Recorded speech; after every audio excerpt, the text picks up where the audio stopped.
The war room of the Krithar flagship was filled with holographic displays. Each screen showed different star systems, trade routes, and military positions. Supreme Commander Vexthor stood in the center, his tall frame casting shadows across the glowing maps. His skin was dark purple and his four eyes scanned every detail with practiced precision. He had conquered 47 worlds in his military career. Earth would be number 48. "Show me the target again," Vexthor commanded. Officer Gralmech activated the display. A blue and green planet appeared, spinning slowly in the projection. White clouds swirled across its surface. Two small moons orbited nearby, one natural and one artificial. "This is Earth," Gralmech said. His voice carried a hint of confusion. "Third planet from its star. Population approximately 8 billion. They call themselves humans." Vexthor walked around the hologram, studying it from every angle. "Defenses? None that we can detect, Commander." "None?" Vexthor stopped walking. "Explain." Gralmech pulled up more data. "No orbital defense platforms. No military satellites with weapon systems. No defense fleet in holding patterns. We detected some space stations, but they appear to be research facilities and civilian habitats." "What about their military vessels?" "Their largest ships use chemical propellant rockets. Primitive technology. They can barely reach their own moon. We found no evidence of faster-than-light capability in their fleet." Vexthor narrowed his eyes. Something felt wrong. "What about their ground forces?" "Divided into separate nations. No unified planetary defense force. Their weapons are mostly kinetic projectiles and explosive devices. Some nuclear capability, but minimal compared to standard galactic powers." The commander walked to the viewport. Outside, the stars stretched endlessly. The Krithar Empire controlled 3,000 systems. They were not the largest empire in the galaxy, but they were growing. Earth sat in a perfect location, a natural gateway to the Orion Arm. Control of Earth meant control of dozens of potential expansion routes. "This makes no sense," Vexthor said quietly. "A planet in such a strategic position should be heavily defended or already claimed." Gralmech hesitated. "There is something odd, Commander." "Speak." "I checked the galactic registry. Earth is listed, but it has an ancient warning code attached to its entry." Vexthor turned sharply. "What kind of warning?" "I cannot tell. The data is corrupted, or perhaps deliberately erased. The code itself is over 50,000 years old. It uses a format from the precursor era. The precursors have been gone for millennia. Their warnings mean nothing now." "Perhaps, Commander, but I must ask why no other empire has claimed this world. The location is valuable. The resources are abundant. Yet it remains independent." Vexthor considered this. The precursors were an ancient race that had vanished long before the current galactic civilizations rose to power. They left behind ruins, databases, and warnings. Most of those warnings had proven to be superstition or outdated information.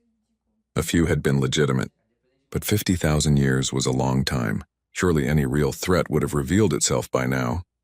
"Perhaps other empires simply have not noticed it," Vexthor said.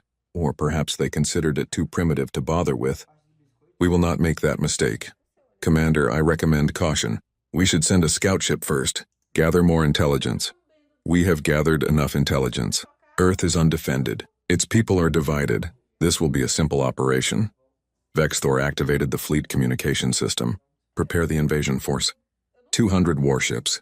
We jump to Earth's system in 3 cycles." Gralmech bowed his head. "As you command." Across the vast distance of space on Earth, another conversation was taking place. Dr. Taman sat in his office at the Seoul Astrophysics Research Institute. It was late at night and the city lights glowed through his window. He was reviewing data from the Deep Space Sensor Array when he noticed something unusual.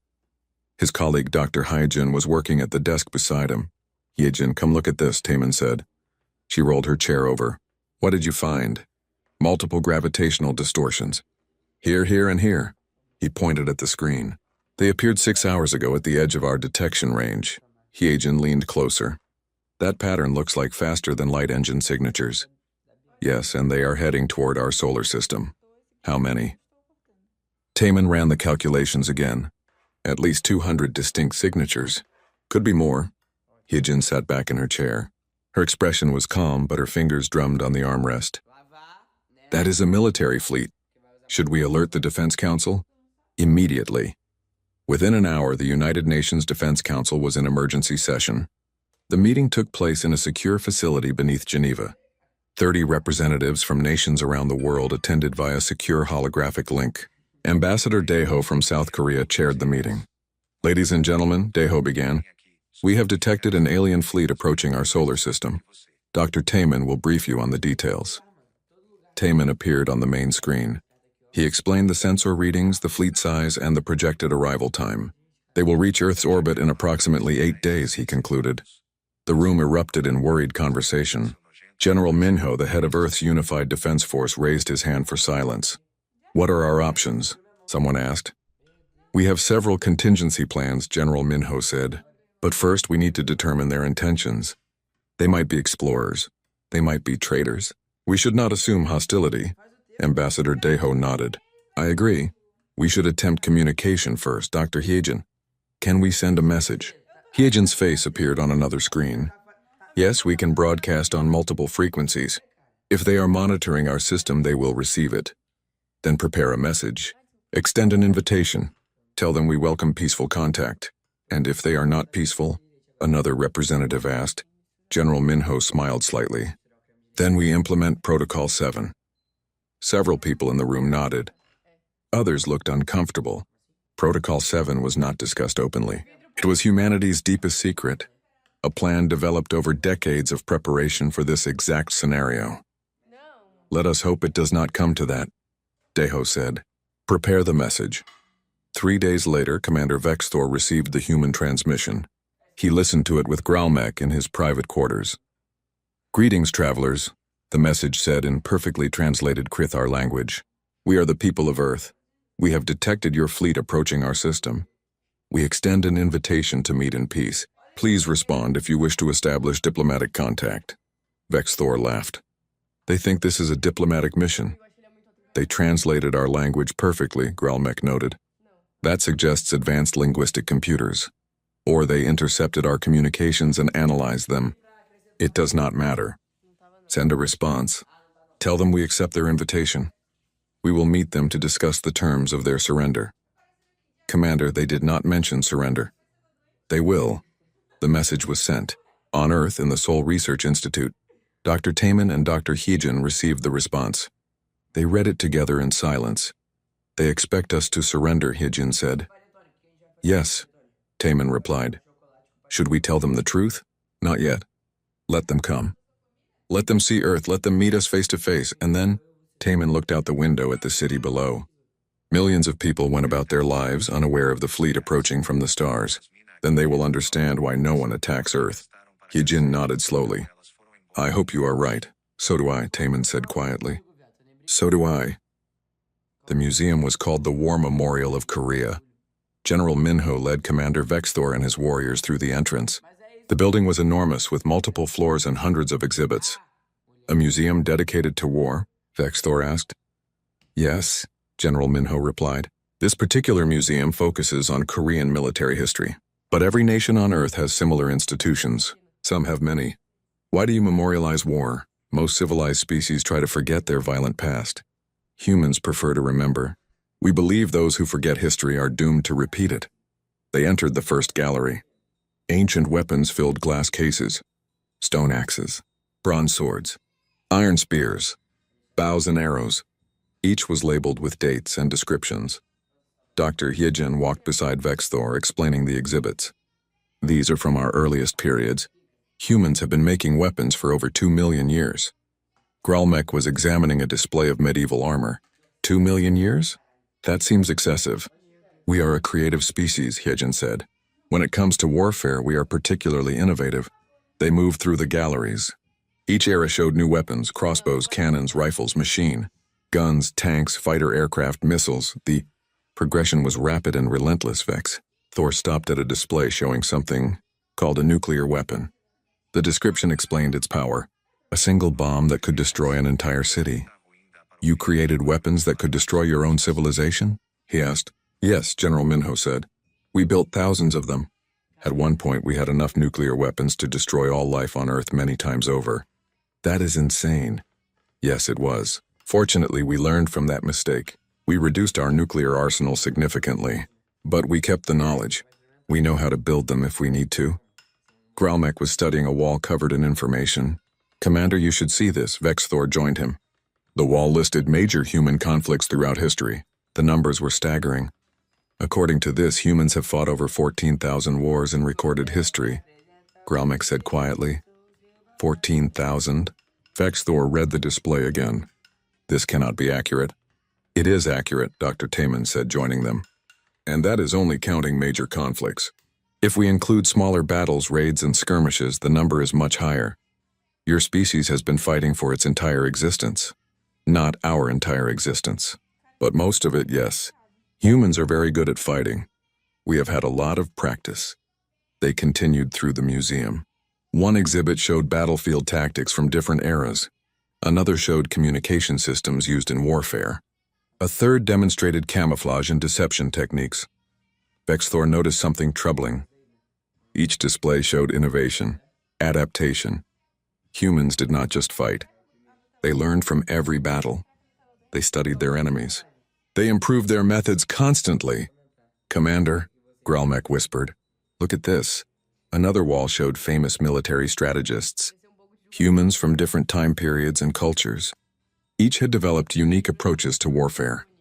The descriptions detailed their tactics and achievements: Sun Tzu, Genghis Khan, Napoleon Bonaparte, Yi Sun Sin, Alexander the Great. Gralmec read the names aloud. Commander, there are hundreds of them. Each one studied and taught warfare as an art form. Every civilization has military leaders, Vexthor said. But his voice lacked confidence, not like this. The Krathar have perhaps 20 famous military commanders in our entire history. The humans have hundreds, maybe thousands, and they study all of them. They learn from all of them. They reach the final gallery. This one showed modern human military forces. The equipment looked more advanced than the initial intelligence suggested. The soldiers in the photographs looked professional, disciplined. General Minho stopped at a display showing Special Forces operations. These are our elite soldiers. They train for years. They learn multiple languages. They study tactics from every culture and time period. They can adapt to any situation. Why are you showing me this? Vexthor asked. Do you think it will frighten me? Your weapons are still primitive compared to Krathar technology. I am not trying to frighten you, Commander. I am trying to help you understand who we are. Humans are not warriors by nature. We prefer peace. But when we must fight, we fight with everything we have. Every lesson learned from 2 million years of warfare. Every tactic ever developed. Every strategy ever conceived. Vexthor was silent. He was beginning to feel something he had not felt in years. Doubt. Come, General Minho said. Let us have dinner. We can continue this discussion over food. They went to a restaurant atop another tall building. The view showed Seoul at night. The city blazed with light. Millions of people going about their lives. Working, eating, laughing, living. Over dinner, Captain Jinwoo and Lieutenant Yuna joined them. The conversation was pleasant. The humans asked about Krathar culture. They seemed genuinely interested. They shared stories about Earth, about different nations and peoples, about art and music and literature. Vexthor found himself relaxing slightly. The humans were good hosts. They were intelligent, cultured. It was easy to forget they were potential enemies, until Lieutenant Yuna asked a question. Commander, have you ever fought a war of survival? A war where losing meant the complete destruction of your species? Vexthor thought about it. No, the Krathar have always been strong. We have always been conquerors, not the conquered. Humans have fought such wars many times. In our history, we came close to extinction several times. Ice ages, plagues, famines, wars that killed millions. Each time we survived. Each time we adapted. That is what we do. We survive. You are trying to tell me that Earth is more dangerous than it appears. I am telling you that appearance means nothing. You see a planet with no orbital defenses, no mighty fleet. You think we are weak. But Commander, we have no defenses because we do not need them. No species attacks Earth because those who know about us understand the truth. And what is the truth? Lieutenant Yuna smiled. It was not a threatening smile. It was sad. The truth is that humanity is very good at two things: making friends and winning wars. We prefer making friends, but we have never lost a war of survival. Not once in our entire history. General Minho raised his glass. To peace, Commander. I hope we can find it together. Vexthor raised his glass as well, but his mind was racing. After dinner, he returned to his flagship with Gralmech. They went immediately to Gralmech's office. "Run a complete analysis of human military history," Vexthor ordered. "I want to know exactly what we are dealing with." Gralmech worked through the night. By morning, he had results. Vexthor read the report with growing concern. Humans had fought continuously for most of their existence. They had developed over 50,000 different weapon designs. They had created hundreds of distinct fighting styles. They had refined tactics through countless battles across thousands of years. But more troubling was their adaptability. In every conflict, humans learned. They studied their enemies. They adopted successful tactics. They improved their technology. They never made the same mistake twice, and there was something else. Something that chilled Vexthor to his core.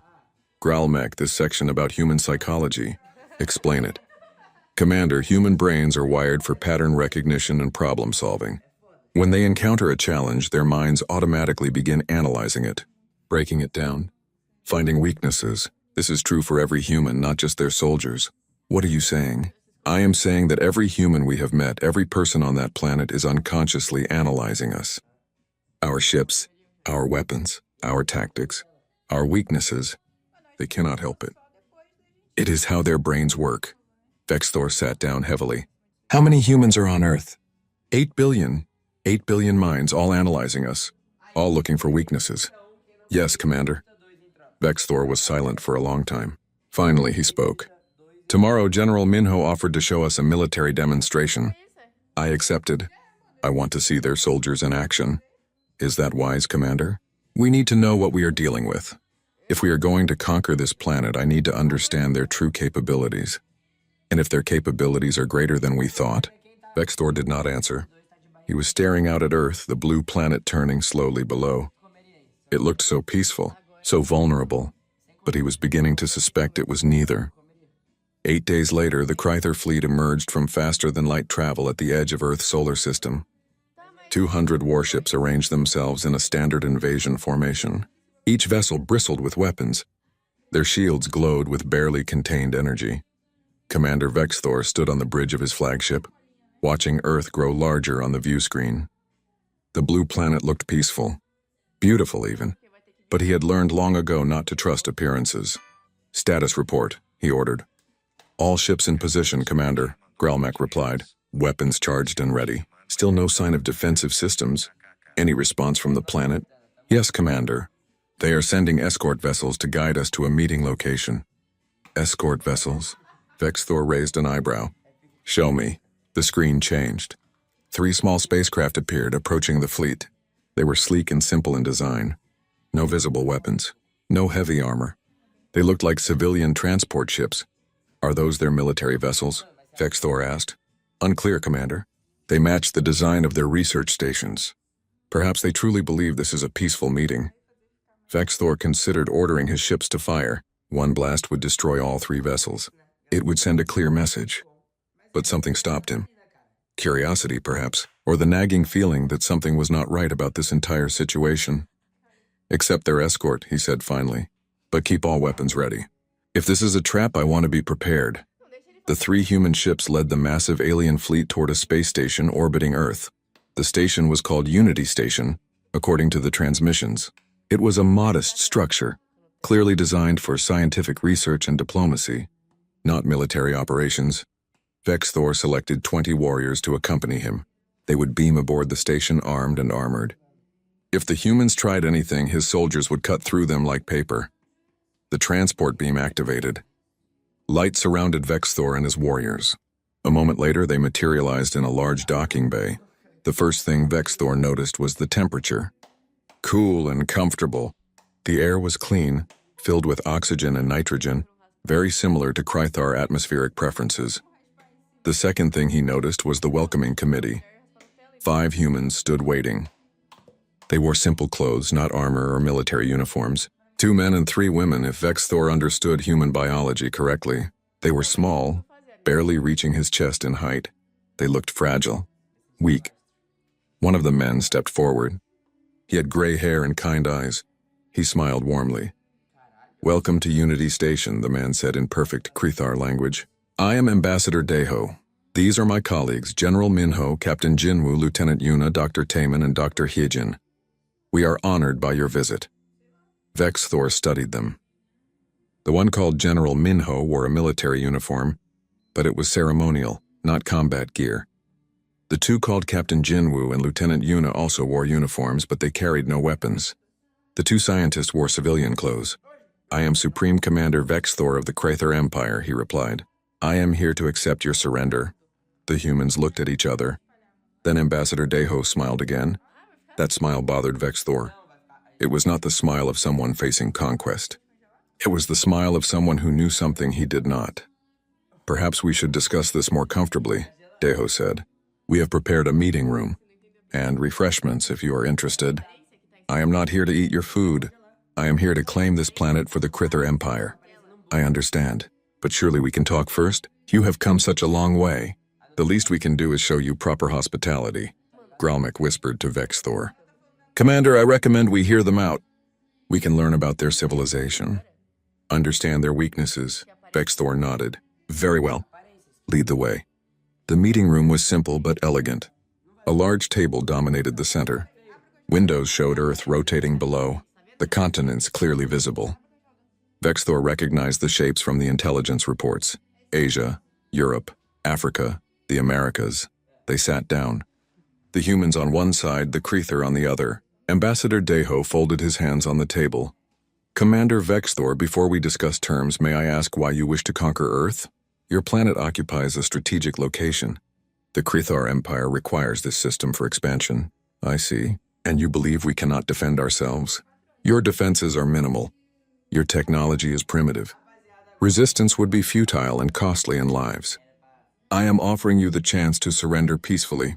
Your people will be integrated into the Empire. You will be allowed to keep your culture and customs, as long as you obey Krather law. That is very generous, Deho said. His tone was neutral. But I must politely decline. Silence filled the room. Vex Thor's warriors tensed. General Minho remained perfectly still. The two officers, Jinwoo and Yuna, watched the Krather soldiers with calm expressions. You decline? Vex Thor said slowly. Yes. Earth wishes to remain independent. However, we do not wish for conflict. Instead, I would like to make you a different offer. What offer? Come to Earth, visit our cities, meet our people, learn about humanity. Then if you still wish to conquer us, we will discuss the matter again. Vex Thor almost laughed. You think showing me your cities will change my mind? Perhaps. Perhaps not. But what do you have to lose? A few days of your time? Consider it intelligence gathering. You should know your enemy before you fight them. Is that not basic military strategy? Gralmec leaned close again. He makes a valid point, Commander. We could use this opportunity to identify military installations. Map their infrastructure. Find weaknesses. Vex Thor thought about it. The human was clever. Too clever for someone about to be conquered. But Gralmec was right. A few days on Earth would give them valuable information, and the humans clearly had no way to threaten his fleet. 200 warships hung in orbit above them. The humans had nothing that could touch them. Very well, Vex Thor said. I will visit your planet. But this changes nothing. Earth will become part of the Krather Empire. We shall see, Deho replied. An hour later, Vex Thor and 10 of his warriors boarded a human transport ship. Gralmec accompanied him, along with the two scientists, Taemin and Hyejin. The transport descended through Earth's atmosphere.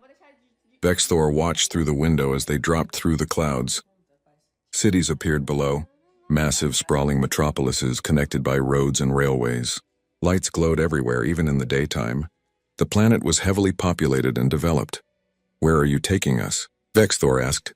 To Seoul, Dr. Taemin replied. One of our major cities.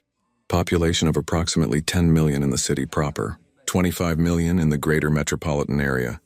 Your people build large cities. Yes, humans prefer to live close together. We are social creatures.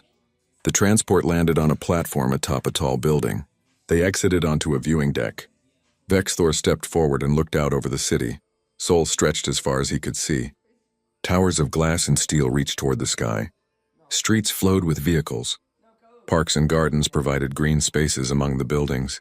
The Han River cut through the center, its waters reflecting the afternoon sun. Impressive, Vex Thor admitted. For a primitive species, Dr. Heejin smiled. We have our moments. General Minho joined them on the deck. Commander, welcome to Earth. I hope you will find your visit enlightening. Where will you take us first? I thought we might start with a museum. It will help you understand human history. Then perhaps dinner. Tomorrow we can show you more of our world. Vexthor nodded. Lead on. As they walked toward the building's interior, Gralmech moved close to Vexthor. Commander, did you notice the transport ship we arrived in? What about it? The engine system. It was more advanced than I expected. Not comparable to our vessels, but more sophisticated than our initial scans suggested. Perhaps we underestimated their technology slightly. It changes nothing. Perhaps, Gralmech said quietly. But his expression was troubled. They entered the museum. And there, among the exhibits of human history, Commander Vexthor began to learn his first lesson about Earth. The humans did not fear them, and that worried him more than any weapon could. Vexthor did not sleep that night. He stood in his private quarters aboard the flagship, staring at Earth through the viewport. The planet turned slowly below, beautiful and mysterious. Millions of lights marked the cities. Billions of humans lived down there, unaware that an alien fleet hung above them. Or perhaps they were aware. Perhaps they simply were not afraid. That thought troubled Vexthor more than anything else. A chime at his door interrupted his thoughts. Enter, he called. Gralmech stepped inside. His expression was grim. Commander, I have been analyzing human networks all night. You need to see what I found. They went to Gralmech's office. Multiple screens displayed information, documents, videos, data streams. What am I looking at? Vexthor asked. This is something called the Internet, a global communication network connecting billions of human devices. Anyone can access it. Anyone can share information on it. Why is this important? Because of what they share, Commander. Look at this forum. Human civilians discussing theoretical tactics for fighting alien invasions. They have thousands of scenarios, millions of ideas, and these are not soldiers. These are ordinary people. Teachers, engineers, students, artists, all thinking about how to defend their world. Vexthor read some of the posts. The creativity was disturbing. Humans had imagined every possible invasion scenario and developed countermeasures. Some ideas were simple. Some were brilliant. Some were terrifying in their ruthlessness. They think about war constantly, Vexthor said quietly. Not just war, survival, problem-solving, overcoming challenges. It is woven into their entire culture. Their stories, their games, their education, everything trains them to think tactically. Gralmech brought up another screen. And there is something else. Something I think you need to understand before you make your decision. What decision? Whether to attack or not. Commander, I found a database. It is hidden, encrypted, but I managed to access part of it. It is called the Precursor Archive. Vexthor leaned forward. The Precursors? The ancient race that left the warning code about Earth? Yes, and I found out why they left that warning. Commander, Earth was invaded before, 50,000 years ago. A holographic recording began to play. It showed Earth from space, primitive and undeveloped. Then alien ships appeared, thousands of them. They belonged to a species called the Vrakesh. The Vrakesh were one of the most powerful empires of their time. Gralmech explained. They controlled over 5,000 star systems. They were conquerors like us. They came to Earth when humans were still primitive. Stone tools, no cities, no technology. The recording showed the invasion. Vrakesh warriors descending on human settlements, humans being captured and taken to the ships, millions of them, transported off-world to serve as slaves. The Vrakesh thought humans would make good workers. Gralmech continued. They were strong for their size, intelligent enough to follow orders, adaptable to different environments, perfect slaves. What happened? Watch. The recording jumped forward in time. 10 years had passed. The scene showed a Vrakesh world, a major industrial center. Suddenly, ships appeared in orbit. Vrakesh ships, but something was wrong. They began attacking the planet. The enslaved humans, Gralmech said softly. They escaped. They stole ships. They learned Vrakesh technology. And then they did something the Vrakesh never expected. They learned how to improve it. The recording showed battles. Vrakesh fleets fighting against their own ships, now controlled by humans. But the human-controlled ships moved differently, fought differently, used tactics the Vrakesh had never seen. The humans did not just rebel, Gralmec explained. They infiltrated Vrakesh society. They learned the language, the culture. They turned Vrakesh against each other. They spread ideas, revolution, freedom. They offered captured Vrakesh soldiers a choice: join the rebellion or return to a life of serving their own masters. The Vrakesh had slaves too? Every powerful empire does, Commander. The humans showed the Vrakesh workers that they did not have to accept their fate. Within a generation, the Vrakesh Empire was tearing itself apart from within. The recording showed the final days. Not massive battles, not destroyed planets, but surrender, treaty signings. The Vrakesh Empire did not fall to conquest. It transformed. The humans did not destroy them. They changed them. What happened to the Vrakesh? Vexthor asked. They still exist. They are now a peaceful federation of worlds. They share technology with Earth, they trade with humans. They are allies. The humans turned their enemies into friends. Yes. And that, Commander, is why the precursors left a warning. Not because humans are aggressive, but because they are transformative. Any species that attacks them either is destroyed or becomes something different, something changed by human influence. Vexthor sat down heavily. The recording ended, leaving only darkness on the screen. Is there more? He asked. Yes. 3 other species have attempted to invade or scout Earth in the past 10,000 years. 2 became trading partners. 1 simply disappeared. The precursors suspect the humans detected them, studied them, and decided they were too dangerous to allow contact. Humans destroyed an entire species? Unknown, but possible. Commander, we have been thinking of humans as peaceful, naive, but they are not. They are calculating. They choose peace because it benefits them. But when peace is not an option, they are capable of anything. Vexthor was silent for a long time. Finally, he stood. Contact Ambassador Deho. Tell him I wish to meet again. The meeting took place on Unity Station. This time, only a few people attended. Vexthor and Gralmec for the Krethar. Ambassador Deho, General Minho, and Dr. Heejin for the humans. Thank you for meeting with me, Vexthor began. I have learned much during my visit to Earth, and I have found the precursor archive. The humans exchanged glances. Deho nodded slowly. So you know. I know that you are far more dangerous than you appear. I know that invasion would be foolish, but I still do not understand why you have no defenses. Why do you allow threats to approach your world? Dr. Heejin answered. Because visible defenses invite arms races, Commander. If we built massive fleets, our neighbors would build bigger fleets. If we created weapons, others would create stronger weapons. The cycle never ends. We learned this from our own history. We nearly destroyed ourselves several times because of arms races. So you hide your strength. We do not hide it. We simply do not advertise it. Any species intelligent enough to be a real threat is intelligent enough to research us, to learn about us, to understand what attacking Earth would mean. Those species choose peace. Those not intelligent enough to research us properly are not advanced enough to truly threaten us. And what about us? The Krethar? General Minho spoke. You are intelligent, Commander. You came here expecting an easy conquest. But you investigated. You asked questions. You learned. Now you face a choice. What choice? Ambassador Deho leaned forward. You can attack.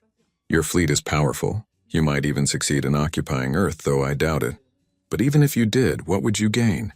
A planet full of humans who would spend every day studying you, learning your weaknesses, adapting, planning. Eventually, they would defeat you. It might take years, decades, but humans are patient when they need to be. Or, Vexthor asked, or you can become our partner, our ally. We can share knowledge, technology, culture. Earth has much to offer, Commander. We have studied warfare for millennia, but we have also studied peace, medicine, art, science, philosophy. We can teach you tactics you have never imagined. In return, you can teach us about the wider galaxy. You would ally with someone who came to conquer you? We have done it before. The British Empire once controlled parts of Korea. Now Britain and Korea are partners. Japan invaded Korea centuries ago. Now we are trading partners. Humans do not hold grudges when it does not serve our interests. We prefer to turn enemies into friends. It is more profitable and safer. Vexthor looked at Gralmec. His officer nodded slightly. The choice was obvious. War with Earth would be a disaster. Alliance with Earth could be valuable. What are your terms? Vexthor asked. Simple, Deho said. The Krither Empire and Earth established diplomatic relations. We exchange ambassadors. We share technology in agreed areas. We create trade agreements. And most importantly, we help each other. Help each other how? General Minho smiled. Commander, you said you control 3,000 systems. That is impressive. But you also mentioned that you are still expanding. That means you have enemies, rivals, threats. We do. Earth has no territory beyond our solar system. We have no desire to conquer other worlds. But we do have knowledge. Tactical knowledge. We could advise you. Help you develop better strategies. In return, you could help us understand the galactic situation. Teach us about other species. Share your technology. You would become military advisors to the Krither Empire, if you wish. Or simply friends who help each other when needed. Vexthor considered this. The humans were offering exactly what the Krither Empire needed. Knowledge, experience, tactical expertise. And they asked for very little in return. It was a good deal. Maybe too good. Why? He asked. Why offer this? You could demand much more, Doctor, Hyejin answered. Because we understand something important, Commander. The galaxy is dangerous, full of species that might truly be hostile. If we make enemies of everyone we meet. The military demonstration took place in the Australian outback. The location was remote, far from cities. Red sand stretched to the horizon under a blazing sun. General Minho had suggested a simple exercise. A simulated battle between Krither warriors and human soldiers. Vexthor agreed eagerly. This would prove Krither superiority. His warriors were trained from birth. They wore powered armor that enhanced their strength. They carried plasma rifles that could melt steel. They had energy shields that could deflect most weapons. 100 Krither warriors would face 100 human soldiers. The exercise would use non-lethal weapons, but the tactics would be real. The side that eliminated all opponents would win. Captain Jinwoo commanded the human forces. Lieutenant Yuna served as his second in command. Their soldiers looked ordinary. They wore simple combat uniforms and camouflage patterns. They carried conventional rifles. No powered armor. No energy shields. No advanced technology that Vexthor could see. The battlefield was a stretch of desert with scattered rocks and small hills. Both sides started 1 kilometer apart. At General Minho's signal, the exercise would begin. Vexthor stood on an observation platform with Gralmech and the human observers. Dr. Taemin and Dr. Hyejin were there as well, along with Ambassador Daeho. Your soldiers look unprepared, Vexthor commented. They are prepared, Captain Jinwoo replied calmly. You will see, the signal was given. Both forces advanced. The Krither warriors moved in a standard formation. A line of soldiers spread across the battlefield, advancing steadily. Their shields glowed. Their weapons were ready. They were confident. The human soldiers disappeared. One moment they were visible on the monitors. The next moment they had vanished into the terrain. Vexthor leaned forward, studying the screens. Where did they go? He demanded. They are still there, Lieutenant Yuna said. Watch. 30 seconds into the exercise, the first Krither warrior fell. The training system registered him as eliminated. Then another fell. Then 3 more. The Krither formation began to break apart. Warriors were looking around, trying to find their attackers. What is happening? Vexthor asked. Your warriors are being eliminated by snipers, General Minho explained. The human soldiers have taken concealed positions. They are firing from cover. That is cowardly. Warriors should face each other honorably. War is not about honor, Commander. It is about winning. More Krither warriors fell. They tried to locate the enemy. They fired their plasma rifles at suspected positions. But the humans were not where the Krither expected them to be. The Krither commander on the ground ordered his warriors to advance faster, to close the distance and engage in direct combat. That was where Krither's strength would dominate. It was a mistake. As the Krither warriors ran forward, they triggered buried sensors. The human forces had been tracking their movements the entire time. Suddenly, half the human soldiers appeared from concealed positions behind the Krither line. The Krither were surrounded. The battle ended in 3 minutes. All 100 Krither warriors were eliminated. Not a single human soldier was lost. Vexthor stared at the screens in silence. His warriors, his elite soldiers, had been defeated completely. It was not even close. How? He finally asked. Captain Jinwoo came forward. Commander, may I explain our tactics? Please. Your warriors are brave and strong. Their equipment is superior to ours, but they fought as they have always fought. In standard formations, using standard tactics, they expected a straightforward battle, and you did not give them one. Correct. We studied your forces. We analyzed your typical combat patterns. We created a strategy specifically designed to counter your strengths and exploit your weaknesses. In 3 days? You developed this strategy in 3 days? The basic strategy took 3 hours. The detailed planning took the rest of the time. Gralmik spoke up. Captain, if I may ask, how many different tactical approaches do human soldiers train in? That is difficult to answer. We study tactics from every culture and time period in human history. Ancient Greek phalanx formations, Roman legion tactics, Mongol cavalry strategies, Viking shield walls, samurai sword techniques, modern special operations. We combine and adapt them based on the situation. How many situations do you prepare for? All of them. Vexthor felt a chill run down his spine. All of them? Every possible combat scenario. Every terrain type. Every enemy configuration. We train for urban warfare, forest warfare, desert warfare, mountain warfare, Arctic warfare, underwater warfare, space warfare. Though we have limited experience there, we prepare for everything. Dr. Taman joined the conversation. Commander, may I show you something? He activated a holographic display. It showed data from human military academies, training programs, simulation exercises. The numbers were staggering. Every human soldier trains for a minimum of 6 months, Taman explained. Officers train for years. They study military history, strategy, tactics, psychology, engineering, medicine, languages, leadership, ethics. Why so much training? Because humans learned long ago that the best weapon is not a gun or a bomb. It is a well-trained mind, a soldier who can think, adapt, and overcome any challenge. Vexthor turned to General Minho. Your soldiers defeated mine easily, but my fleet has 200 warships. Your planet has no defense fleet.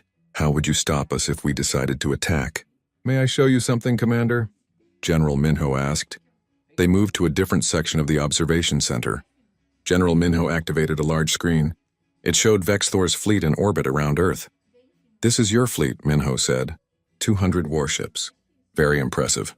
The image zoomed in on one of the ships. Data appeared beside it. Technical specifications, weapon systems, shield frequencies, engine configurations. How do you have this information? Vexthor demanded. We have been scanning your ship since you arrived. Every communication you send, we intercept and analyze. Every time you activate a system, we record it. We have been studying you, Commander. Just as we study every potential threat, more images appeared. Tactical analyses of Krithur combat formations, weakness assessments, counter strategies.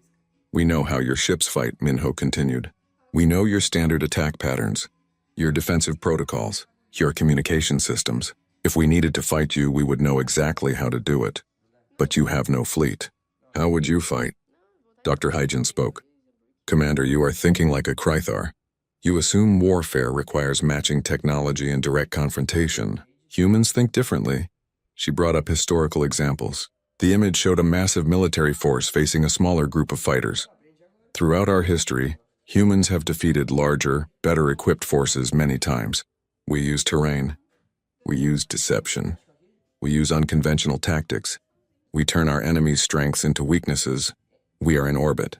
There is no terrain, no place to hide. Are you certain? Hygen smiled. Space is vast.